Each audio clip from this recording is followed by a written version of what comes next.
इस सीन में क्या है कि इसके अंदर घुसने की कोशिश कर रही है, फिर और मजा आता है तो और अंदर घुसती है, लेकिन फिर अचानक से ये मेढक का बच्चा आ जाता है और पूरे मूड की माँ बेनक कर देता है। अबे तू थोड़ा सा बहन का आ क्या। खैर यहाँ जब घुसा घुसी चल रही थी तो इनके मुंह के अलावा इनके सामान भी मतलब इनके नीचे का भी हिस्सा करीब था, लेकिन जब ये मेढक अपना जीभ मारता है तो अब देखो सामान काफी दूर हो गया। अब यहाँ तक आ गए हो तो पूरा वीडियो देख कर ही जाना। अब ये है रईस ज्यादा, क्योंकि मुंबई जैसे शहर में इसका इतना बड़ा बंगला है, लेकिन जॉब सिक्योरिटी गार्ड की कर रहा है। नहीं मतलब सेल्फ रिस्पेक्ट नहीं है क्या। फिर आधी रात को रोहित मेहरा क्रिस को उठाने आता है, तो जैसे दरवाजा खटखटाता है वैसे क्रिस फटाक से दरवाजा खोल भी देता है। नहीं क्या दरवाजे के पास ही सोता है क्या। और इसका बॉडी ऐसे फूला है जैसे सो के नहीं बल्कि जिम करके उठा हो, या फिर शायद इसके साथ ही जिम कर रहा था।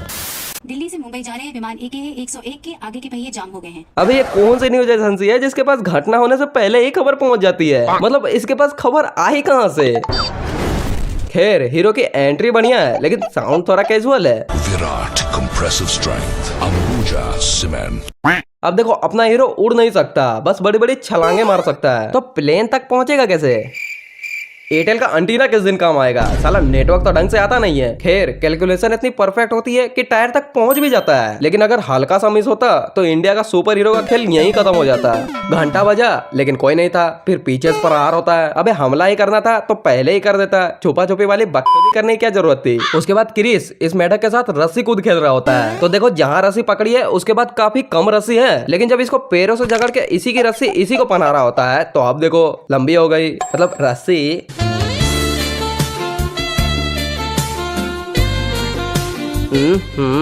राजा जी। अबे पेंट इतना नीचे पाना है कि जरा सा और खिसक जाए तो कोई मिल गया वाला जादू बाहर आ जाएगा, वो भी ब्राउन कलर में। और ये कमर में भी शेप वाला कौन सा मसल बनाया है। इसका ऐसा बॉडी देख के लगता है कि इसके आंडों का भी सिक्स पैक होगा। फिर इसके साथ भाषण मचाते मचाते काया को उससे आसगी हो जाती है। आखिर इसकी भी तो कोई फीलिंग है, क्योंकि काल की 2 उंगलियों के अलावा और कुछ तो हिलता नहीं है। मतलब ये प्राणी ना हिल सकता है और ना ही कुछ हिला सकता है। मेरा पूरा शरीर ठीक होता तो मैं तुम सोच भी नहीं सकती काया मैं क्या कर सकता। So sad. इसकी हालत तो ठाकुर से भी 15 गुना ज्यादा बदतर है।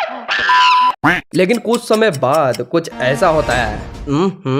राजा जी। अब ये हिलेगा भी और हिलाएगा भी। फिर काल क्रिस को पंच मारता है तो इसका हाथ बन जाता है। फिर आसपास के सारे बर्तन वगैरह भी इससे टकराती है, लेकिन इसका हाथ नहीं खुलता। फिर ये लोहा लकड़ इसको इस पर काट पड़ती है तो इसकी हंसी दुख बन जाती है, लेकिन फिर भी इसका हाथ नहीं खुलता। अब काल स्वयं इसके पास आता है और प्यार से कंटाप देता है, तो अब इसका हाथ खुल जाता है। फिर यहाँ काल उड़ के दूर चले जाता है। उसके बाद ये भी उड़ता है और ये ऐसा उड़ता है कि पता नहीं कहाँ जाके क्रैश हुआ। यहाँ ये दोनों लड़ते लड़ते जमीन में गड्ढा कर रहे हैं, बिल्डिंगें भी तोड़ फोड़ रहे हैं। लेकिन जब काल के किक से क्रिस इस बिल्डिंग में आकर टकराता है तो इस दीवार को कुछ खास फर्क नहीं पड़ता, क्योंकि बांगर सीमेंट सस्ता नहीं सबसे अच्छा। फिर इनका नया नवेला बच्चा खो गया और इनके डायरेक्शन के हिसाब से दीवार में टंगा होगा। नहीं मतलब अबे ये क्रिस का बच्चा है या स्पाइडरमैन का। खैर आज के लिए बस इतना ही। अगर वीडियो पसंद आई है तो लाइक शेयर कमेंट सब्सक्राइब, और हम मिलते हैं नेक्स्ट वीडियो में। Tata bye bye.